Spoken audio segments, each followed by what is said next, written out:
Monchi's podcast. Let's do this, man. Let's Yeah. do this. All right. Okay. Yeah. Welcome to the podcast. Very nice that Thanks. you found the time again to come here, because we actually fucked up the recording the first time. So now you're listening to the second try. Exactly. I think this time, because we fucked this up in the first one, we start with an introduction of yours. So, exactly. For those who don't know. Yesterday I was cooking, and I was thinking about today's session, and I was like, I need to create like the perfect introduction for myself. Hello, Internet. Exactly. Sorry. Yeah, I thought to myself that would be one of the best plays. Like, hello, Internet. Yes. So my name is Ollie. I make psytrance music, of course, and for Digital Shamans Records, and I do tutorials on YouTube and also on my Instagram. I do this for a living, and I also do sound design. Yeah, nice. So yeah, I think that sums it up. Yeah, it's also how I got to know you for the first time. It's like I was watching some of your tutorials when I just was starting out doing psytrance. So I think probably most of the people know you from making your tutorials. Would you agree on this? Yeah. I think like most people knows me from my tutorial, and actually it's this is a personal feeling. So I didn't really fact check what I'm about to say, but I feel that many doesn't know my music as much as they know my tutorials. Yeah, I think this is a common YouTuber thing. Yeah, it's sad because sometimes like I post my music on YouTube and like I feel that people are like, yeah, okay, we don't care, but like I post a tutorial and then like, yeah, it's a tutorial. Yeah. I noticed just from Ben Jordan. I don't know if you. Yeah, of course. Yeah. So I love his videos, but I actually maybe once or twice was listening to a song of him, and it's actually also like I think he was mentioning this once in a video that he almost nobody of his tutorial or YouTube video watchers are familiar with his music, even if he did like 1 million albums or whatever, like a shit ton of albums. Yeah, actually it's like I can relate because like I know Ben Jordan as a YouTuber, but I never knew his music till actually I was speaking with a friend of mine, and he was like, no, actually he makes awesome music, and I went there and I've started listening to his music. Funny enough, I forgot the name. It'll come up. So actually I've started listening to the music, and man, it is incredible. It has a really weird mixture of FX Twin, and he plays the piano really. Man, the music is impressive. Okay. But yeah, I can relate because I know Ben Jordan from only as a guy who talks about synthesizers, and he has like this awesome collection of synthesizers, but yeah. So I think it's the same with me. Yeah. That's sad, man. Yeah, but I think this is just how it is. Like, it really depends on which platform you are pushing the most. Like, if you're releasing more often tutorials than tracks, I guess it's like obvious that people are more familiar with like your tutorials than with your other releases. Yeah. That's true. That's true. I just feel that people, it's like they're just waiting for you to post tutorials, and like as a content creator, I think that when I will post some music, people will be like, oh my god, he posted music, I have to listen to it, because like I watch, like at least like this happened with me with Dash Glitch, so it's completely based on how I see things. Dash Glitch posted the augmented reality album, and I was like, I have to listen to it, and it was on my listening list, and at the end it was in my Spotify Wrapped thing, because like because I was like, okay, I watched this guy's tutorial, and actually we kind of became like some sort of internet friends over time, like discussing tutorials and stuff like that. So when he posted something, I was like, oh my god, like this dude helped me a lot. So I need to listen to his music, and I feel that when I will post my music, people will do the same thing, but actually no. To get like the to see like the whole picture, not just the tutorial, but also like what is the whole picture of this public person who does tutorials and music, just to see it all. Like to go deeper in his work, and also to it makes the credibility of the person way higher for me, because he's making decent music. He's actually releasing an album, EP album, whatever. Like it's like there's a logical suite like there's a logical progression going on here. So I feel this is for me it's important. For me I had the same or a similar thing with Mr. Bill. Like in the beginning, I actually just was listening to his podcast.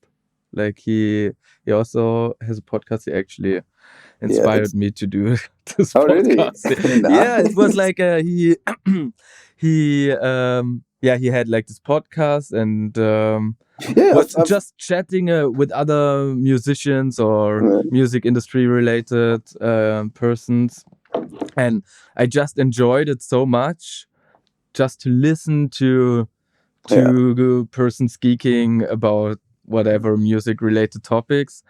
But it's all for the dubstep and bass music scene in like the USA. I mean, he had, I think, Freedom Fighters also on the podcast, and Infected Mushrooms. So this, and man, like really crazy guys like Mick Gordon and Richard Devine, Virtual Riot, all these guys, like pretty stacked thing. But didn't he have Deadmau5 at a certain point? Deadmau5 he had as well, yeah. I think they are actually friends also, like they know each other very well. I think it was Deadmau5 who pushed him. I think, I'm not sure. But it's and then just at some point when I was listening to the podcast, maybe for half a year, I was like, what music does this guy actually do? I haven't heard the music, and especially from the episode with Freedom Fighters, when Freedom Fighters said there's a track of Mr. Bill he enjoyed like a lot, I was like, okay, if Freedom Fighters enjoys this music, I should. He was the final drop, like, but and then it was blown away by this nice IDM glitchy music where it's just tickling your brain in a very very pleasant way. I really love how whether he, Virtual Riot, even people like AU5 like breaks the rules. I really love this part of things. Like they really like for them. I feel like sometimes there's no limits, and this is so inspiring because we've been talking about this the last time. This kind of like purism in psytrance, where it's like, no, this is the only way that you can do this. You can't. I don't know. You have to phase a line. You can't do this. You can't do that. And then you see these people and how they're like breaking every rule, every thing that you thought was a rule, but it's not a rule. And it's incredible, man. Especially with Mr. Bill, I had this that I was realizing that, man, his tracks are just like collages. Some of his tracks are just like collages of really small snippets, and they have like completely different vibe. It feels like 5 tracks in 3 minutes, and it's through all the genres. It's like halftime, four on the floor, house track, dubstep. It's all in one track. And yeah, in terms of like arrangement, I was very blown away how you can break free from all these conventions. And in psytrance, for example, you have like whatever maximum 2 breaks in the track. Yeah. You have how the percussions come in. Like psytrance, all the tracks look like very same in terms of arrangement and what will happen next. I mean, of course, the elements can sound surprising, but the structure is like very similar. Yeah. Again, we get back to the purism thing. Like, even it's not only purism. I think I'm pretty sure there's a word for it, but I don't know it. But I know from the comments I get on my YouTube videos with people like, you have to use a virus and an node lead, for example. And like these are the ultimate synthesizers. You can't not use the virus and the node lead. And it feels like at a certain point, like they like the whole scene locks itself not even from a structure point of view, but even from tools point of view. Like everyone uses Pro Q. Okay. Yeah. I'm not saying it's a bad EQ. I think it's an incredible EQ, but I discovered an EQ like 3 years ago, something like that, the TDR Nova, and technically it's a free equalizer. It does the same job as Pro Q. It's incredible, And there's like a free and a paid version, and I've been doing all of my music with it since I think 3 years, and man, the horde of comments that are surprised why you're not using Pro Q3, and I'm just like, this one is doing the job, and it's I don't know, it's free, and it's constantly being updated. It's not like those EQs that gets updated like once every 10 years. So point being is that like sometimes I feel the scene locks itself, not only arrangement, but even the tools wise. Yeah, I wonder also who are these guys. I don't think that. I just think like I'm not sure, but I think most artists, they or like well-known artists, they would agree on that you shouldn't lock yourself on just a virus and whatever, or like.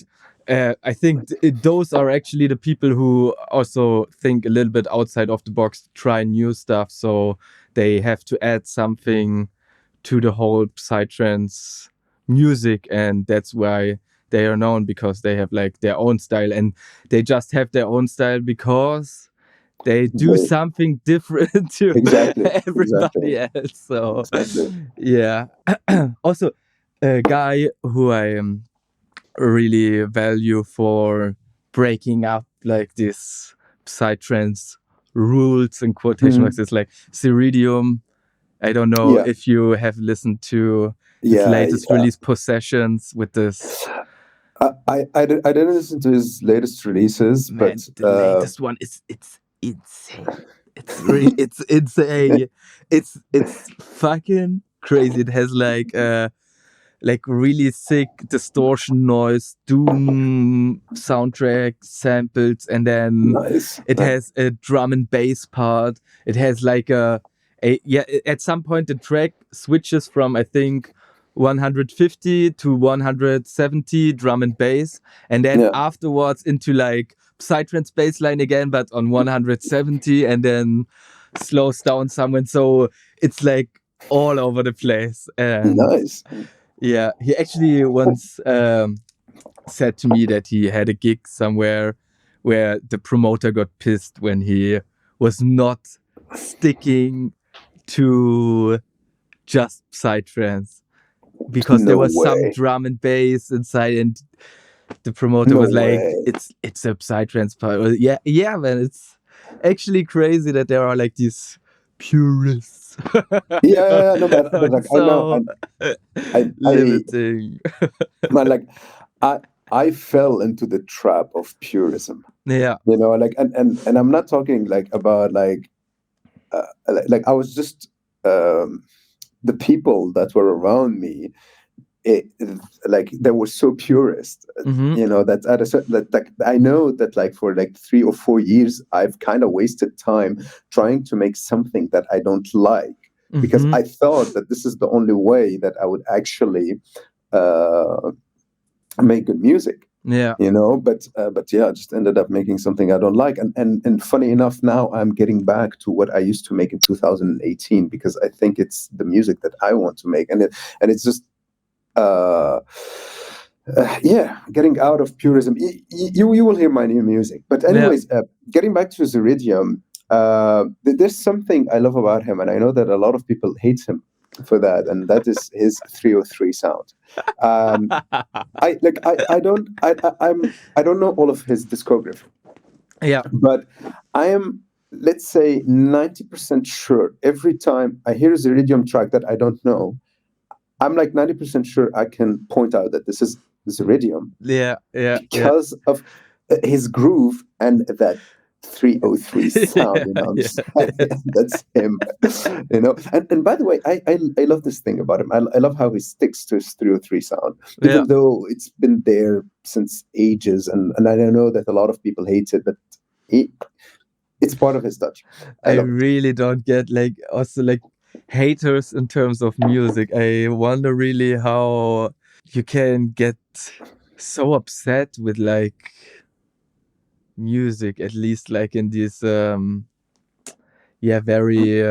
creative and undergroundish genres. Like, I mean, I understand a little bit when you get upset with like plastic pop music, but even there I feel like it's just music. It's just music. And yeah, I think it gets back to purism again. In psytrance? No. Yeah, I mean, like that's the only. I mean, if I understood correctly, what you're talking about, like for me, this is the only reason why you wouldn't like someone else's music. You know, it's because it doesn't fit the way you. It doesn't fit the way you see music. It's because either this person is breaking the rules, or he's doing something new, or no, you know. And I think this is the only way. And I don't know. For me, it gets to a point where the person that hates the music is just he didn't have the courage to actually break things, and he started doing the same thing over and over and over again. And you know, like he got stuck into a loop, and when you try to get him out of his loop, it's just like it's like getting someone out of his comfort zone. And I don't know if that makes any sense, but to me it makes totally sense. Or I could really, it's not hard for me to imagine that people do this for the reason you mentioned, like because they are probably just got insecure by those new stuff, and that's their way to deal with it, these feelings of being surprised, and they need to, a little bit like neurotic people, like when people who need to check 5 times if the stove is off, or if they have turned off the light 5 times before they leave home, like neurotic people, and like similar people are like with this. Oh no, I can't have this new thing going on. It's confusing me so much. Yeah, exactly. but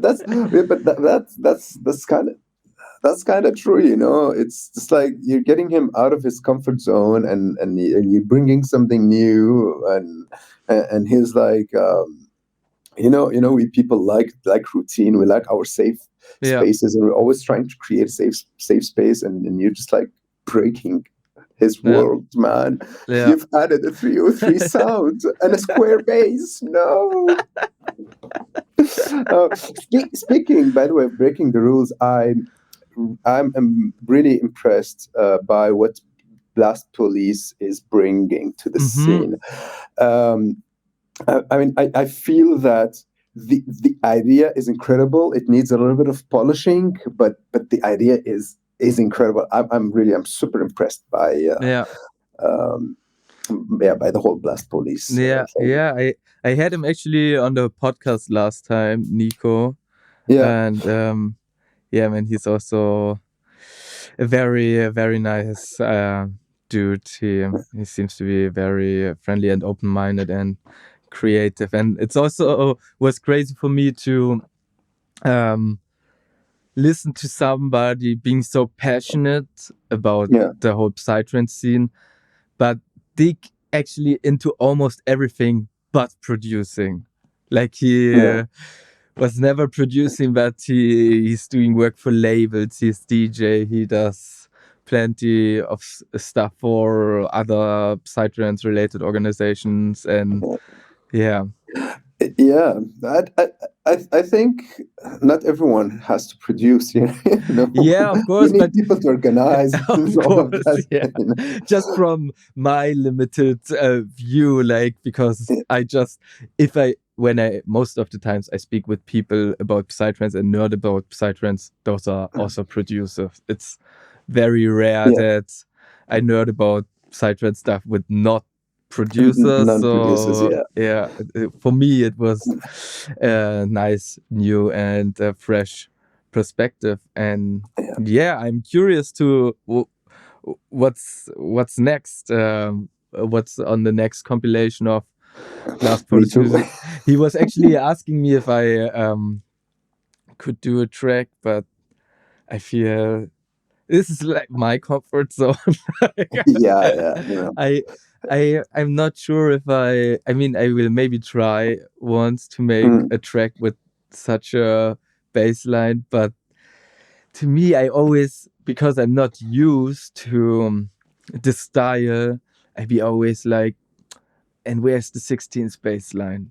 Where's the rolling? I be waiting for it, but I will be it will never come. And so I struggle a little bit, but just by listening, because I'm so used to it. But I'm a big fan of the concept. Yeah, that's that's why I said, like, I think that the idea needs a little bit of polishing, because I feel that you need a little bit of a rolling bass line just to it's not to keep things like the way they are, but because the rolling bass line has a certain groove to it that that we like, that psytrance was based on, and I feel that, like, with a project like Blast Police, it's the perfect opportunity to actually mix even several bass lines. Like you can even put like some dubstep stuff in it, but like get back a little bit to the rolling stuff, then change to a glidey one, to a kind of like a dubsteppy one. You get the point. I feel that's why I said, like, it needs a little bit of polishing, because like I feel there's a lot of things that you can explore. And like this, I'm at the moment, I don't know if you know about this series called Arcane. I know about it, of course. Yes. Yeah. So man, I've watched Arcane like a month ago, and I'm blown away by the sound designs. And it's so sick. Yeah. Like I don't want to. Goosebumps! I'm getting goosebumps. Like this, the story is a thing, and the sounds that comes with it. I don't want to spoil a lot, but like my new serum bank is heavily inspired by Arcane, like the sounds and stuff. And so, what I'm trying to say in that is that when I think of Blast Police, at least now, like I think a lot about the world of Arcane, and and like I somehow in urban my brain style, I linked them together, and that's why, like, I see a lot of potential in the the whole project, because like you can literally break every fucking rule. But it's really nice to hear that it sparks so much inspiration in you, just like sorry. No, but because honestly, I'm at this point where I really like what I do. Okay, I love my music, but I'm someone who gets bored really fast. And at this point, like, even when I'm producing, I'm feeling a little bit like bored by doing the same things over and over again. Like, even so I'm working on the new preset bank, and And at a certain point, I realized that I was repeating myself doing the same kind of presets. Yeah. You know what I mean? Yeah. And even though I like how they sound, but I was like, yeah, but this is boring, you know? And just at a certain point, I turned off the computer because it's boring. So yeah. I always need to stimulate myself. I always like looking for new kind of inspiration, especially when there's like 10,000 other people doing exactly the same kind of style, give or take, that I'm doing. When I see something like Arcane or even Blast Police, I'm like, oh my god, oh, this is nice. Give me more, you know? Yeah. Would be also, I would be also interested, like, to speak about if you are ever got into like sound designing or stuff like this for a movie or whatever. I didn't like I didn't get into it in terms of business, let's say. Yeah. But in terms of just pure sound design, yeah, I'm working a lot in that field. Like we talked the last time about like my handy recorder, you know, like the Zoom thing, and like I always try to, but only for my personal projects. I still didn't like even put these kind of things on YouTube, just a little bit. Yeah. But like record some weird stuff and stretch them out, and yeah. Yeah, I'm still, I think, in the beginning of the road. Like yeah, I'm super interested in these kind of sound designs. Yeah, when I once I started the project, like I saw this motion graphics video. It's a really nice one. It's just like in black and white, and I tried to make a sound redesign on it. Actually, I wanted to post it somewhere, but after like, I think 40 seconds or so, it's so much work to do a sound redesign. I think in 40 seconds I had like 120 tracks, all sitting there, but it's a really nice challenge to match the sounds to a movement or like a video. And I was doing this right at the time when Arcane was released, like the second season, and like coming from this exercise of doing this stuff for the first time, I appreciated, I think, even much more, because I saw how perfect the stuff is sitting, and like impact introductions, like going down with a low pass fit, like I don't know, it's incredible. I totally understand what you're talking about. Like honestly, I've still never tried to match my music to like you know, do it on a video, like a sound design. I was just trying like to make like these explosion stuff like that. Man, it's so complex. Yeah, it is. I can really recommend Reaper for doing this. I don't know.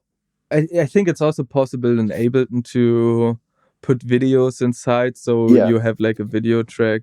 Somehow I started this with Reaper to get a little bit more familiar with Reaper. I wasn't actually using it for a long time now, but yeah, Reaper for sound design especially, I think it's the DAW of choice, like, because you can customize it super nice. You have very nice stretch algorithms and stuff like this. You also can have like tracks with Reaper projects inside. So if you have like an project where you do an explosion, and you can have, I think, like a mod or something that you drag this project into another project. So you have like sub projects. It's really nice for organization. And in general, I know the time will come when I switch to Reaper somewhere, when I have took enough time to study it. But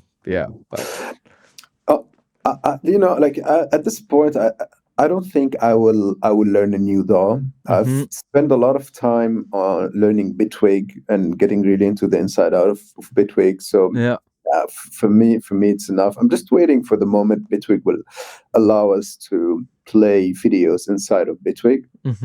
But for now, if I ever have to do this kind of stuff, I'll just do it in Ableton, because I know that Ableton can do it. So I'll do it there. But I don't think I will learn a new DAW. But here's something interesting about Bitwig that can be like you're talking about, like you can take a project and load it inside of another project. You can't do that in Bitwig. However, you can open as many projects as you want, as your computer can handle. Basically, just like if you're like, I don't know, on Google Chrome, like on your website, tabs, like tabs, project tabs. Yeah, exactly. You have project tabs, so you can go to whatever project, and I don't know, let's say there's an explosion sound or wherever. So you just literally copy. You can drag the whole channel that has with all of the effects, all of the MIDI files, all of the audio files, etc. So you just drag it and drop it in your in the project that is running. And it'll just like copy paste it there. And I use this a lot. And this feature in Ableton, definitely. I just figured out that you can have several instances of Ableton open, but it's not that you can like drag from project to project. In general, I feel like this. Also, I have this with Faceplant, for example, because you can drag and drop audio samples into Faceplant, and then you can choose if it should be opened up in a wavetable thing, or in a granular, or in a sampler. But somehow it doesn't work when I drag it from an audio track in Ableton. I would need to export it or drag it from a sample library, or with the rolling sampler it works, but I think this is so you're running on Windows. Yes, and it's on Windows. That's why. Because Macs, in Mac you can drag and drop, as far as I know. But on Windows, I still produce most of my music on Windows, so that's why. I know about the struggle, man. Even Bitwig is the same thing. You can't drag and drop. You have to export it, or like put it in another another folder, and then you can drag it and drop it. It's a pain, man. But hate goes out to the developers. No, just kidding. Exactly. Why? But I can then really recommend to you Rolling Sampler. I think I also talked in the podcast with Konstantin about it. It's just a VST which it essentially records your audio all the time in real time, depending on what channel you throw it onto. You can throw it on the master or on a group. So I have a group of all my sound sources, like one instance of Syria, Vital, etc. And then it would record this whole thing in real time, and then I could just drag, highlight a section of the recorded and drag it, drop it onto a new audio track. Oh, that's cool. Man, it's like for me, one of the biggest utility game changer in terms of workflow. You could jam like forever and then be like, this is nice. I will just drag this into my channel here, whatever, and then I go on with jamming, and without needing to record it. It's always recording. And you can also have like another plugin which is free, which routes your computer audio into an audio track in Ableton, where you could have the rolling sampler. So it's also a really easy way to record YouTube samples or whatever. There are plenty of ways I know to do exactly this, but, I've set it up in a way in my sound card where I actually just I do it inside of my sound card, but essentially it's the same thing. I've never thought about like having another utility thing, to do it. It's just, of course, if you never change your running system. Exactly. But Actually, I just opened a new tab, with with the sample. I want to check it out. Yeah, man, definitely check it out. It was the best $20 2024 for sure. Like 100%. This thing it's amazing. I Cool. just can't emphasize it more. But yeah, so I have this question I was also Yeah. asking Konstantin, and I think it's pretty interesting to get as much perspectives as possible on this topic. So, what do you consider to be one of the most psychedelic effects if you need to choose one right now? Oh. Effects as a plugin? Or no, like a phenomenon while listening to music, like what's when you listen to a certain effect or Okay. whatever comes first to your mind, to be honest. Yeah. I was about to say a comp filter, but no, a comp filter is overused, and I'm sick of comp filters, man. I would say heavily pitched down and stretched sounds. Like when things are really pushed to the extreme, and you start getting these really weird artifacts from the stretching. Yeah. Yeah, that would be my answers. Like really heavily stretched and yeah.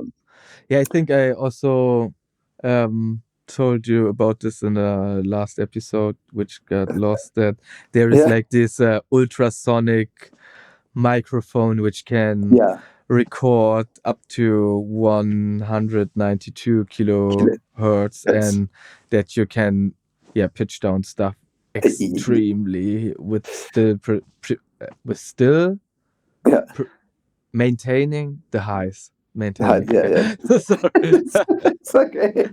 Yes.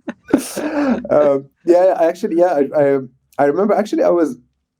It's fun. It's fun because since the last talk, I've been experimenting a lot with these things. Nice. With these like pitching down and stuff. And actually, here's just something I've been having a lot of fun with it. So, I run my sessions at 48 kilohertz.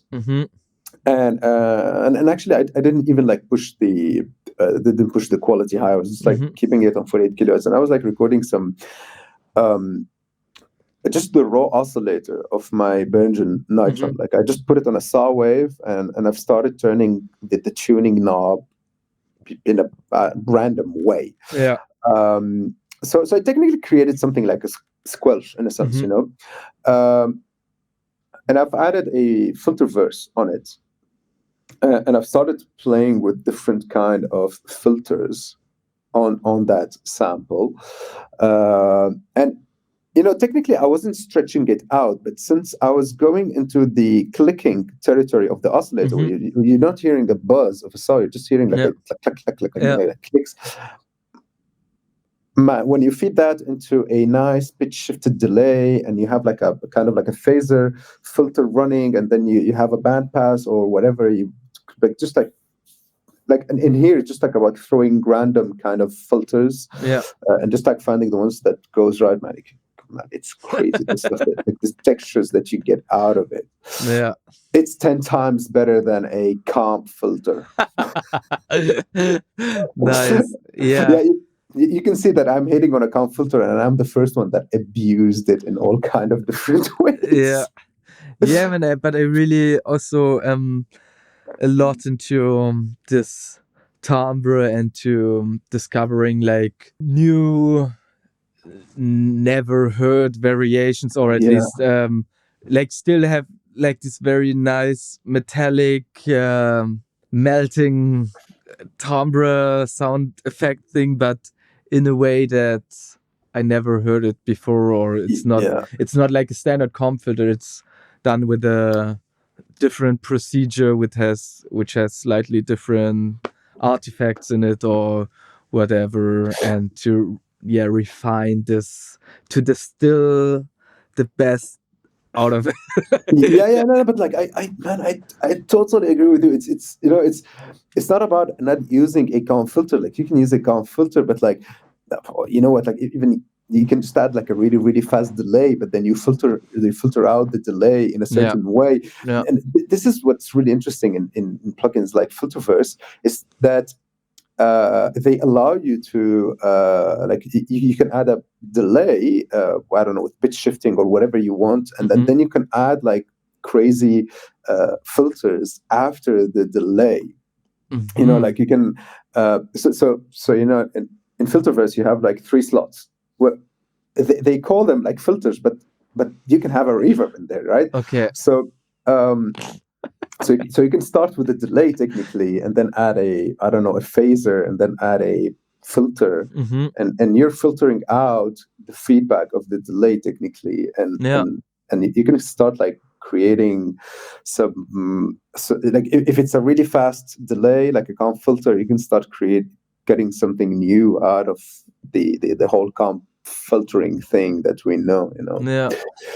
I saw Filterverse a bunch of times already on my Instagram feed, and I was always tempted to check it out because it seems like a really easy, convenient way to get very fast to a very interesting result.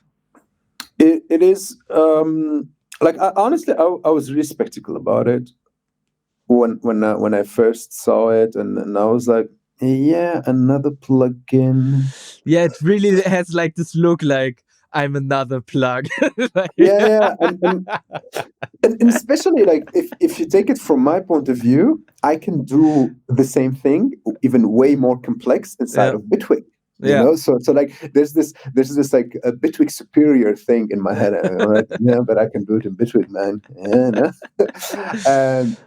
And then honestly, I've been contacted by Polyverse to make them a video, you know, for Filterverse, and I was like, okay, you know what, let's try it out, and see where things goes with it, and this is where I really understood how. What's interesting about it is that I know that I can do it in Bitwig, no, but have I ever done it in Bitwig? No.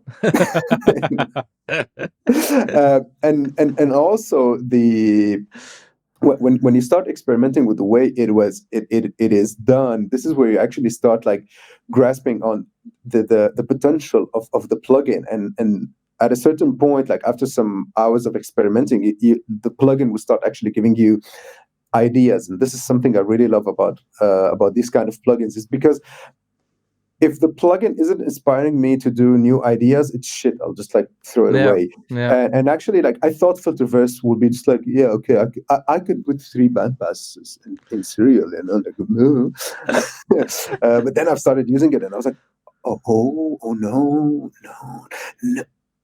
it's way more than that. Yeah, and the algorithm sounds really sick, man. Like if there's something I hate about Bitwig, is that its filters are super versatile, but they're super clean. They like, you can make them sound gritty, but you have to do some processing, adding distortion, blah blah blah blah blah. A plugin like Filterverse just gives me those gritty filters I'm looking for. Like it's just a +1, because honestly, I still love autofilter from Ableton. It sounds amazing, man. I love it. Okay, and I was disappointed Bitwig doesn't have something like it, and Filterverse also filled that gap. So this is just like a +1 for. I wonder, like, I have 2 questions here with this Filterverse stuff. Like, I know infected mushrooms, I relate them somehow to the Filterverse stuff, because I think Manipulator and I Wish, is this also from Filterverse? Yeah, and Gatekeeper too. Yeah, like are they like, the guys behind Filterverse, or are they just like really close partners to Filterverse too? I think they're really close partners. Okay. And Rez, the guy with the long hair, made a lot of not a lot, he made many videos demonstrating Filterverse and what you can do. And my second question was like how frequently you get like offers like showcasing certain plugins or whatever, and how this works in general, like if you want to talk about this. I can't talk about how frequent it is. Like I don't feel comfortable talking about this, and anyways, I don't have like data, real data that I can speak about. Like I'm what I'm trying to say is that I never analyzed my inbox. Saying actually I get 2 emails a week, man. But yeah, usually they just contact me. And I. Yeah. And usually it works like they give you a free copy and you just check if you do a video, or are the like I wonder how are the conditions with this stuff. They usually ask you for, like, they usually start by giving you a free copy, you know, and it really depends. If I really want to support a project that I think is awesome, and that's, it's a plugin that I've wanted since forever, and I just didn't allocate any of my budget for it for whatever reason. I would say, okay, yeah, let's do it, you know. Else I have a fee and I ask for that fee, and even in these cases I say no to a lot of projects, because some of them are just like, I look at the project and I'm like, yeah, I can do the video for it. Yeah, but I don't feel that it has an added value, and this is something really important for me. Like, if I'm showcasing a plugin, it's because I know that this plugin is awesome. And like I like this, like the thing with Filterverse, I at first, you know, I really thought, like, yeah, I know its existence since a long time ago. I have a friend of mine who can't stop talking about it. But from the moment I've tried it, and I've really thought to myself, oh yeah, it's really good. Like, I would have never accepted to make the video. So that's really important for me. Gotcha.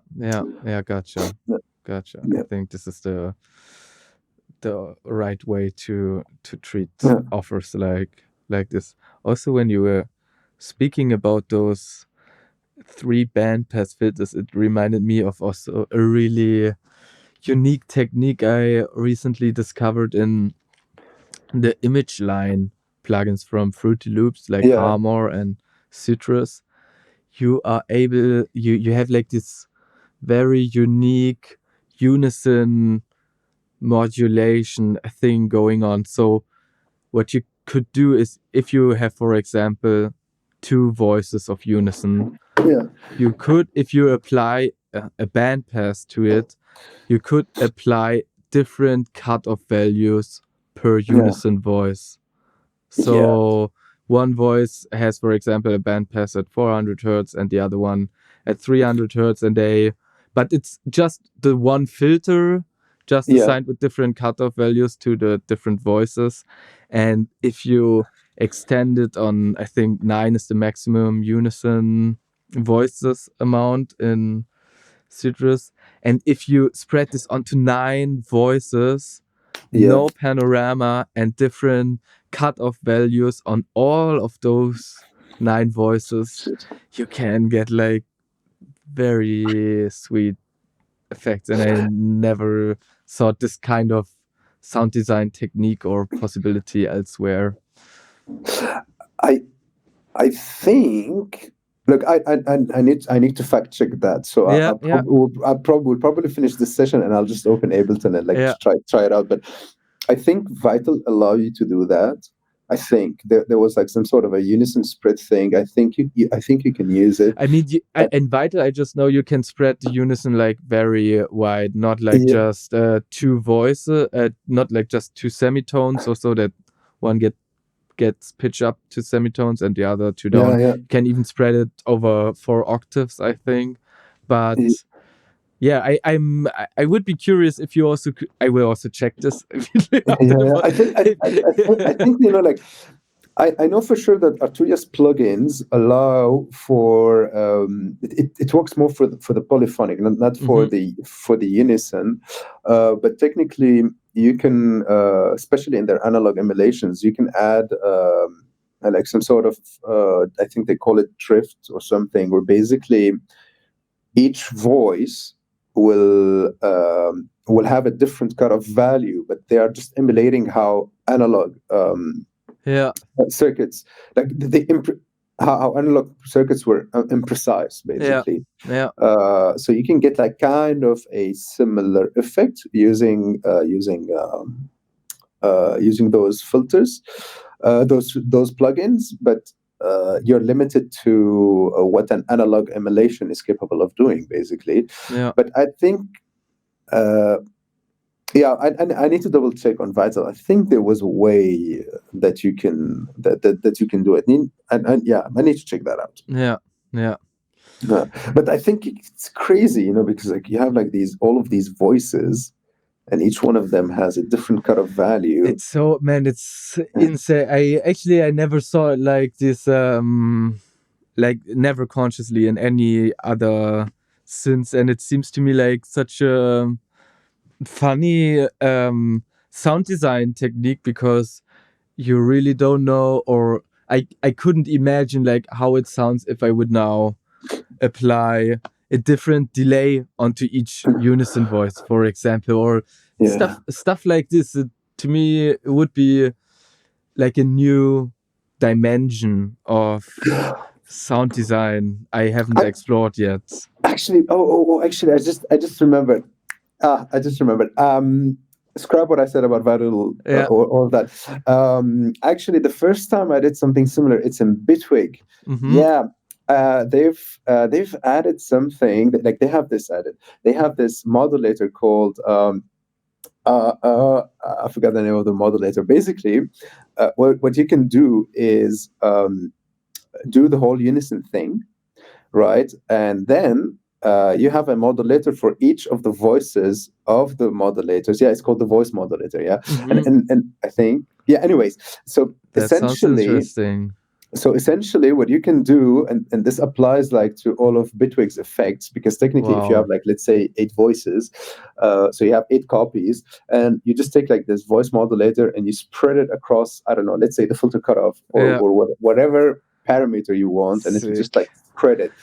And nice. You can create your unison like this, and just remember, I remember I was preparing a tutorial about it, and then like I scrapped the whole idea because I thought to myself, it's not a viable enough idea to post on YouTube. I scrap a lot of ideas like this. I think if you find a good representation of, I mean, I guess this topic can be presented like with a really boring or not convincing example, but if you find a good one, what I found out works is actually this bandpass filter cutoff, different cutoff points per unison voice, and then just a saw wave, and pitch the saw wave a little bit, and then drag the cutoff of these all different voices simultaneously, and it gets like a really nice glass bubbly staccato-ish sounds. You can technically in these kind of cases it's all about happy accidents, and there's really no limit, because sometimes you think, at least me, like it happens with me, I think like a high or a really low cutoff point is not good, and then like I just turn my MIDI controller like by mistake, and then I'm like, oh my god, it sounds so good at 80 hertz. Man, it's all like all these image line plugins or Fruity Loops in general. It looks so goofy to me, and it's such a weird. I just checked it once out because my favorite producer, Delirium Tremens, he's using Fruity Loops, Delirium uses he uses Fruity Loops. He uses Fruity Loops, man. No, man. He does, like, in my opinion, just in my taste, like the most insane music. Yeah. And he's using Fruity Loops. So when I knew this for the first time, I was like, okay, I should check Fruity Loops definitely. Somehow it's not just goofy, funny looking comic plugins. There's something about the stuff, and like getting a little bit into Harmor and Citrus. I found some stuff he was using as well, and I'm really happy I did that. But at the same time, the user interfaces, they are like, you never have seen something like this. I mean, if you come from another DAW, it's like really you're on an alien planet with like where everything works different. I don't know. Yeah, but I started with Fruity Loops, So when I switched to Ableton, I remember it was like switching from playing a Need for Speed game to working in Excel, Yeah. I switched from Need for Speed to an Excel spreadsheet. Totally got your point here. Yeah. By the way, getting back, I just like a little thing I think nice to point out. Getting back to the purism thing and like how I stuck in a kind of like a purism loop. I switched from Fruity Loops to Ableton because I was surrounded by everyone using Ableton, and I just couldn't. Like I've wanted to collab with these people, so I can, you want to collab, you want to try some things with people, and everyone is using Ableton, and I was the only one using Fruity Loops. Yeah, and that's and that's why that's one of the main reasons why I switched to Ableton. Also, Ableton back then had a better CPU management, and I had a really bad PC, so that was plus one. But all of us in the beginning, I guess. yeah. I have one last question before we wrap up, because you were speaking about your purist phase, and I had this question also several minutes ago. Like, what was the point when you were realizing that you need to break with this purist attitude? Like, what changed? Hold on. It's just like I'm so. Was there like a specific happening, or there was actually a point where I thought to myself, I need to I have to I have to put you in perspective on this, because this is I'm ready for all the sidetracks. a big there's a big explanation for this one. I'm just like putting the chronological order in my head. Take your time. Take your time. So when I've started doing these, let's say like the more purism, like when I started like really diving deep into it, I remember I thought to myself, okay, I know that at a certain point I will get back to what I was doing before, and that is like more like the style I was doing before. It was way more cinematic and melodic. And actually, I have a couple of releases coming this year, like these ones I'm sure about, that actually that they start with like cinematic intros and stuff like that. So, I knew that at a certain point I'm going to break this, like get back to these ones, but I had to kind of like prove myself, and not only prove myself, but like I had to deep dive into this purist sample and hold blah blah blah blah FM thing. And I was playing in a festival a year and a half ago in France called Nataraja, and I drove Lunarave and his wife at Syria. It's like they don't live that far away from me, so they asked me if I can drive them, and I was like, okay, and I don't know if you've ever had to encounter Lunarave. It's just like, this dude is from outer space, like I told, like now the story of now, because I know the guy, I know that like OVNI Records makes way more sense for me. So anyways, so he gets in my car, and like we started talking, and then he put some music, and we started like we're discussing music production, and the dude uses Ableton Live 8, okay, and an operator, and like, he has some analog synthesizers, but like mainly it's operator and Ableton Live 8, and I remember at a certain point he looks at me and he's like we were talking about my old music, and the guy was like, dude, you used to make melodic stuff, and now you're doing what everyone else is doing, you know. And I'm just like, I'm condensing about hours of conversations with this dude in one, in like a really simple phrase, you know. And it's like everyone is doing this, you know, like, and technically you were doing melodic stuff, so why just like, what the fuck are you doing? You know, like, he was like, so, and at that point I was like I remember I got back home and I was like, okay, I need to change things, you know, like it's time for me to bring the old Ollie back to life, but like with a refined version. And I think that was like that going playing at that festival. By the way, Delirium was playing over there. Nice. So yeah, like I remember it was like just like speaking with him about melodies, and like seeing someone super passionate about what he does, because like he's fucking into his music. Yeah, like he's the biggest fan of his music, you know.